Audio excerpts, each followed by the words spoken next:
ಆತ್ಮೀಯ H16 news ಅರ್ಥಾತ್ ಸಿದ್ದಾರಾಮ್ಗೆ ಸ್ವಾಗತ. ನಾನು ನಿಮ್ಮವ MI ಅಥವಾ ಮಲ್ಲಪ್ಪ ಜೋತವ. ಅದು ಬೇರೆ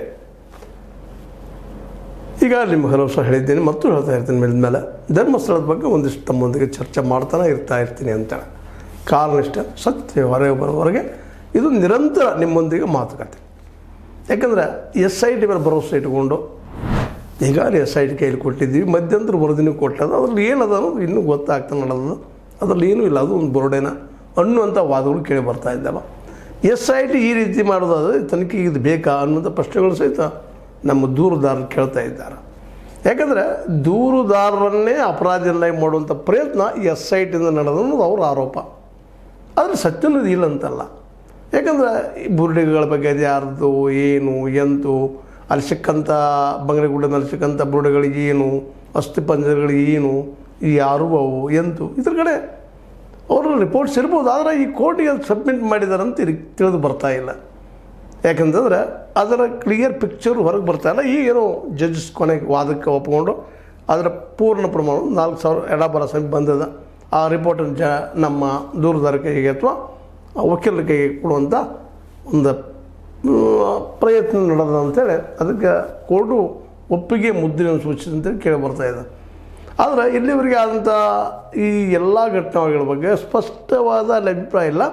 ಆದರೆ ಮತ್ತು SIT ಕೇಳ್ತಾ ಇರೋದು ಈ ದೂರದಾರ ಯಾರಿದೆಲ್ಲ ಅವ್ರನ್ನೇ ಎನ್ಕ್ವೈರಿ ಮಾಡುವಂಥದ್ದು, ಅವರನ್ನೇ ಕರೆಸುವಂಥದ್ದು, ಕರೆಸಿ ಕೇಳುವಂಥದ್ದು. ಇವೆಲ್ಲ ಈಗ ಅವರು ಹೇಳಿದಾರೆ, ಯಾರ ಮೇಲೆ ಆರೋಪದ, ಏನದ, ಯಾರಿಂದ ಆಗ್ಯದ ಅಂತೇಳಿ ಅವರನ್ನು ಇಲ್ಲಿವರೆಗೆ ತನಿಖೆಗೆ ಒಳಪಡಿಸಿಲ್ಲ. ಯಾಕೆ ಅನ್ನೋದು ಇವತ್ತಿನ ಎಲ್ಲರ ಪ್ರಶ್ನೆ ಇದೆ.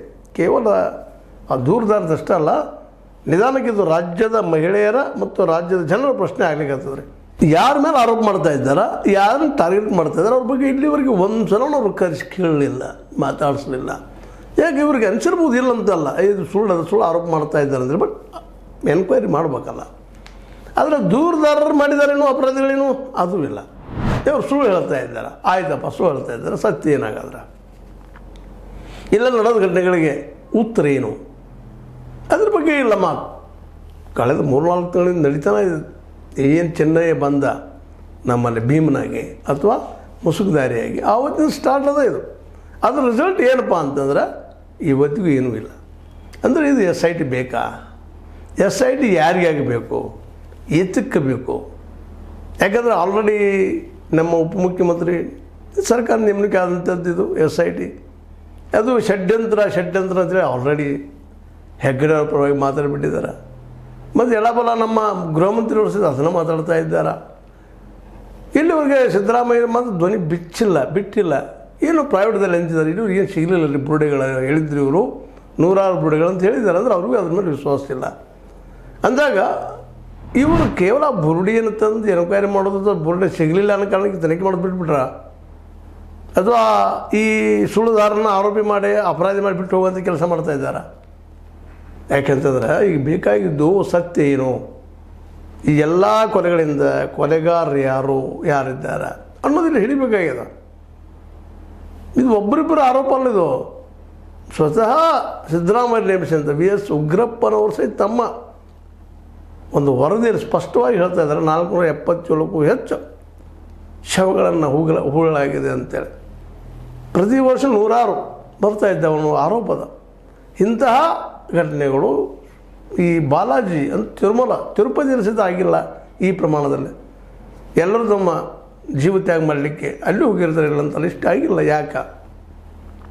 ಯಾಕಂದರೆ ಭಾರತದ ಅತ್ಯಂತ ದೊಡ್ಡ ಒಂದು ಧಾರ್ಮಿಕ ಕೇಂದ್ರ ಇವತ್ತು ಏನಾದರೂ ಇದ್ದದ್ದು ಬಾಲಾಜಿ, ಅದು ತಿರುಪತಿ ತಿಮ್ಮಪ್ಪ ಅಷ್ಟಿದ್ದು ಅಲ್ಲಿಲ್ಲ, ಇಲ್ಲಿ ಯಾಕೆ ಹೆಚ್ಚ ಅನ್ನುವಂಥ ಮಾತುಗಳನ್ನ ಪ್ರಶ್ನೆ ಮಾಡಿದ್ದಾರೆ. ಸ್ವತಂತ್ರವಾದ ಮೀಡಿಯಾಗೆ ಬೇಕಾಗಿರುವುದು ಸ್ವತಂತ್ರ ಧ್ವನಿ. ಆ ಸ್ವತಂತ್ರ ಧ್ವನಿ ಉಳಿಸಲು ನೀವು ಮಾಡಬೇಕಾದದ್ದು ಇಷ್ಟೇ. ಅದೇನಪ್ಪಾ ಅಂತಂದ್ರೆ ನಿಮ್ಮ ಕೈಲಾದಷ್ಟು ಸಹಾಯ ಈ ಚಾನಲ್ಗೆ ಮಾಡಿ ಹಾಗೂ ನಿಮ್ಮ ಧ್ವನಿಯನ್ನು ಕಾಪಾಡಿಕೊಳ್ಳಿ. ಇವೆಲ್ಲ ನೆಲೆಗಟ್ಟಿನಲ್ಲೇ ಇವತ್ತು SIT ತನಿಖೆ ಬೇಕಾ ಅಂತ. ಎದಕ್ಕೆ ಬೇಕಾದ್ರೆ ಅದು ಇದನ್ನು ಮತ್ತೆ ಸುತ್ತಾಗ್ತಾ ಹೋಗೋದನ್ನ ಸತ್ಯ ಯಾವುದು? ಯಾಕಂದ್ರೆ ಸೌಜನ್ಯ ಕೇಸ್ ಮತ್ತೊಮ್ಮೆ ಆಗುವಾಗಿಲ್ಲ, ಹೀಗೆ ವಾದ ಮಾಡ್ತಾ ಇದ್ದಾರೆ. ಇವತ್ತು ಸುಪ್ರೀಂ ಕೋರ್ಟ್ ಆ ದಿಶೆಯಲ್ಲಿ ಹೆಜ್ಜೆ ಇಡ್ತಾ ಇದೆ, ಇನ್ನೊಮ್ಮೆ ಅದು ತನಿಖೆ ಮಾಡಿಸುವಂಥ ದಿಶೆಯಲ್ಲಿ. ಇನ್ನುಳಿದ ಘಟನೆಗಳಾಗಿದ್ದು ಸುಳ್ಳು. ಹಾಗಾದರೆ ಮೇಲೆ ಪ್ರಶ್ನೆ ಮಾಡ್ತಾನೆ ಇರ್ತೀನಿ ನಾನು. ಯಾಕಂತಂದ್ರೆ ಜನರ ಮಾನಸದಿಂದ ಇದು ಹೋಗಬಾರ್ದು ದೂರಕ್ಕೆ ಅಂತ ಜನ ಇದನ್ನ ಸ್ವಲ್ಪ ಸ್ವಲ್ಪ ಕಿವಿ ಮೇಲೆ ಅಕ್ಕರ ಮೇಲೆ ಹಾಕ್ಕೊಳ್ತಾ ಇರಬೇಕು, ಕೇಳ್ತಾ ಇರಬೇಕು, ಚರ್ಚ್ತಾ ಇರಬೇಕು. ಯಾಕಂದ್ರೆ ಇಷ್ಟು ದೊಡ್ಡ ಅನಾಹುತಗಳ ಹಿಂಡು ನಡೆದು ಹೋಗಿದೆ, ಘಟನೆಗಳು ನಡೆದು ಹೋಗಿದ್ದಾವೆ. ಅದ್ರ ಬಗ್ಗೆ ತನಿಖೆ ಇವತ್ತು ಆಗಲೇಬೇಕಂತದ್ದು. ಈ ಎಲ್ಲ ನೆಲೆಯಲ್ಲೇ ವಿಶೇಷವಾಗಿ ಈ ಗಮನಿಸಬೇಕಾಗಿದ್ದೇನಪ್ಪ ಅಂತಂದ್ರೆ SIT ಈ ತನಿಖೆ ದೂರದಾರ ಪ್ರಶ್ನೆ ಮಾಡುವಂಗೆ ಮತ್ತು ಇವತ್ತು ಮಹಿಳಾ ಹೋರಾಟಗಾರರು ಅದನ್ನ ಪ್ರಶ್ನೆ ಮಾಡ್ತಾ ಇದ್ದಾರೆ ನಿಧಾನಕ್ಕೆ. ನೀವು 2 ದಶಕಗಳ 3 ದಶಕಗಳ ಹಿಂದೆ ನಡೆದ ಘಟನೆಗಳು ಅದನ್ನು ತನಿಖೆ ಮಾಡೋದ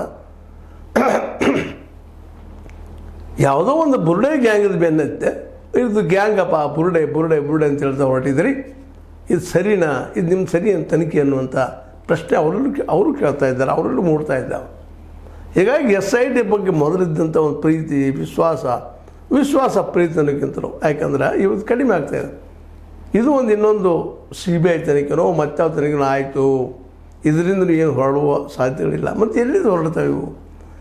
ಯಾಕಂದರೆ ಇವತ್ತು ಕಾರ್ಯಾಂಗ ಆಗಿರ್ಬೋದು, ಶಾಸಕಾಂಗ ಆಗಿರ್ಬೋದು, ಹೆಚ್ಚು ನ್ಯಾಯಾಂಗರು ಸಹಿತ ಎಷ್ಟೋ ದಿನಗಳು ಮುಂದೆ ಆಗ್ತಾ ಕೆಲವೊಂದು ದಿವಸ ಯೂಟ್ಯೂಬ್ಗಳ ಮೇಲೆ ಸಹಿತ ಬ್ಯಾನ್ ಆಗಿ ಬಿಟ್ಬಿಡುತ್ತೆ. ಇದ್ರ ಬಗ್ಗೆ ಏನೋ ಮಾತಾಡಿದರೆ ಅವ್ರ ಬಗ್ಗೆ ಆ ಯೂಟ್ಯೂಬ್ಗಳನ್ನ ಬ್ಯಾನ್ ಮಾಡುವಂಥದ್ದು ನಡೆದಿತ್ತು. ಇಂಥ ಬ್ಯಾನು ಆಗಿದ್ದಾವೆ ಸಾಕಷ್ಟು ಯೂಟ್ಯೂಬ್ಗಳು. ಆ್ಯಕ್ಚುಲಿ ನಮ್ಮ ಅದು ವಾಕ್ ಸ್ವಾತಂತ್ರ್ಯ ಮೇಲೆ ದಾಳಿ ಇದ್ದಂಗೆ ಅದು. ಇಲ್ಲಿ ನಡೆದಿದ್ದನ್ನು ಕೇಳಿದ್ರೆ, ಅನ್ಯಾಯ ಆಗಿದ್ದನ್ನು ಪ್ರಶ್ನೆ ಮಾಡಿದ್ರೆ ಆ ಯೂಟ್ಯೂಬ್ಗಳ ನಡೆಸೋದು ಬ್ಯಾನ್ ಮಾಡಿಬಿಡುವಂಥದ್ದು. ಮತ್ತು ಯೂಟ್ಯೂಬ್ಗಳು ಇರೋದೇ ಅದಕ್ಕೆ. ಅದು ಯೂಟ್ಯೂಬರು ಅವು ಸತ್ಯ ಹೇಳೋದು ಕೆಲಸ ಮಾಡ್ತಾಯಿದ್ದ. ಅವು ಇನ್ನೊಂದು ಇವತ್ತಿನ ಮಾಡರ್ನ್ ಯುಗದ ಪತ್ರಿಕೆಗಳಾಗಲ್ಲ. ಇವತ್ತು ಡೆವಲಪ್ಮೆಂಟ್ ಆಗಿದೆ ಸಾಕಷ್ಟು. ಇವತ್ತು ಡಿಜಿಟಲ್ ಮೀಡಿಯಾ ಬಂದದ. ಅದು ತನ್ನದೇ ಅಂತ ಒಂದು ವ್ಯಕ್ತಿತ್ವ ಪಡೆದ ಮೊದಲು ಒಂದು ಸುಳ್ಳಿದ್ರೆ ತಪ್ಪಿದ್ರೆ ಶಿಕ್ಷೆ ಆಗಲಿ ಏನು ಪ್ರಶ್ನೆ ಇಲ್ಲ. ಅವ್ರು ಕೇಳೋದೇನು ಇಲ್ಲ. ಆಗಿದ್ದ ಘಟನೆಗಳಿಗೆ ಕಾರಣರು ಯಾರು? ಇಷ್ಟೆಲ್ಲ ಅನಾಹುತಗಳಾಗ್ತಾ ಇದ್ದಾವೆ, ಅತ್ಯಾಚಾರಗಳಾಗ್ತಾ ಇದ್ದಾವೆ, ಕೊಲೆಗಳಾಗ್ತಾ ಇದ್ದಾವೆ, ಬೀಳ್ತಾ ಇದ್ದಾವೆ ಜನಗಳು. ಇದಕ್ಕೆ ಕಾರಣೀಕರ್ತರು ಯಾರು? ಇದನ್ನು ಕೇಳ್ತಪ್ಪ ಅಪರಾಧನ ಅದು ಕೇಳಿದ ಸ್ಥಿತಿ ನಿರ್ಮಾಣ ಮಾಡಿದರು ಹರ್ಷೇಂದ್ರ ಕುಮಾರ್ ಅವ್ರು ಹಾಕಿದಂಥ ರಿವರ್ಸ್ ಕೇಸ್ಗಳಿಂದ. ಇವರೆಲ್ಲ ಸುಳ್ಳು ಹೇಳ್ತಾರೆ, ನಮ್ಮ ಮಾನ ತೆಗಿತಾ ಇದ್ದಾರೆ ಅಂತೇಳಿ. ಈಗ ಅದೇ ಕೋರ್ಟನ್ನು ಇವತ್ತು ಹೇಳಿದೆ, ನೋಡ್ತಾ ಇದ್ದೆ. ಹೌದಪ್ಪ. ಮತ್ತು ಅದರಲ್ಲೂ ಯೂಟ್ಯೂಬ್ದಾರರಾಗಿರ್ಬೋದು ಅಥವಾ ಈ ದೂರದಾರರಾಗಿರ್ಬೋದು, ಇವರು ಎಷ್ಟು ಸಾಧ್ಯ ಸತ್ಯ ಹೇಳೋ ಪ್ರಯತ್ನ ಮಾಡ್ತಾಯಿದ್ದಾರೆ. ಆದರೆ ಇವೆಲ್ಲ ಮುಚ್ಚಾಗೋ ಕೆಲಸವನ್ನು ನಿರಂತರವಾಗಿ ಧರ್ಮಸ್ಥಳದಲ್ಲಿ ಕಳೆದ 13 ವರ್ಷಗಳಿಂದ 14 ವರ್ಷಗಳಿಂದರು ಅಷ್ಟೇ ಕಳೆದ 3 ದಶಕಗಳು ನಡೆದೇನು ಅಂತ 1979 78 ಸುಮಾರು ಶುರು ಆಗ್ತದೆ ಕೆಲಸಗಳು. ಇವತ್ತು ಹಂಗೆ ಮುಂದುವರೆದು ನಮ್ಮ ವಿಧಾನಸೌಧದಲ್ಲಿ ಚರ್ಚೆ ಆಗ್ತದೆ. ರಾಮಕೃಷ್ಣ ಹೆಗಡೆ ಅವ್ರ ಕಾಲದಲ್ಲೇ ಕಡತಲ್ಲಿ ಇವತ್ತು ಅದಾವೆ. ಆದರೆ ಅದ್ರ ಬಗ್ಗೆ ಆ್ಯಕ್ಷನ್ ಏನು ತೊಗೊಂಡಿದ್ದಾರೆ ಇಲ್ಲಿವರೆಗೆ? ಯಾರೂ ತೊಗೊಂಡಿಲ್ಲ. ರಾಮಕೃಷ್ಣ ಹೆಗಡೆ ಅವರು ಹಿಡ್ಕೊಂಡು ಇವತ್ತಿನ ಸಿದ್ದರಾಮಯ್ಯರವರೆಗೆ ಯಾರು ಈ ತನಿಖೆಯನ್ನು ಅದು ಧರ್ಮಸ್ಥಳದ ವಿರೋಧವಾಗಿ, ಧರ್ಮಸ್ಥಳದ ಹೆಗ್ಗಡೆ ವಿರೋಧವಾಗಿ ನಡೆಸಿಲ್ಲ. ನ್ಯಾಯಾಂಗದಲ್ಲೂ ಸಹಿತ ಅವರಿಗೆ ಪರವಾಗಿ ನಿಲ್ಲುವಂಥದ್ದು ನಾವು ನೋಡ್ತಾ ಬಂದಿದ್ದೀವಿ. ಹೀಗಾಗಿ ಇವತ್ತು SIT ಬೇಕಾ? ಇದು SIT ಇನ್ನೊಂದು ಮುಚ್ಚಾಗೋ ಕೆಲಸ ಮಾಡ್ತಾಯಿದ್ದ. ಯಾಕಂದರೆ ಯಾವಾಗ ಚೆನ್ನೈನ ಬಾಯನ್ನು ಬಂದ್ ಮಾಡಿ ಉಲ್ಟಾ ಹೊಡ್ಸಲು ಹಚ್ಚಿದ್ರು, ಅದು SIT ಹೊಡೆದಿಂದ ಜೊತೆಗೆ ಜಯಂತ್ TN ಸಹಿತ ಮನಸ್ಸು ಅವ್ನು ಪರಿವರ್ತನೆ ಮಾಡೋದಕ್ಕೆ ಹೊಡೆಸಿದ್ರು, ಅವನ ಕಡೆಯಿಂದ ಅವ್ನು ಹೊಡೆಸಿದ್ರು.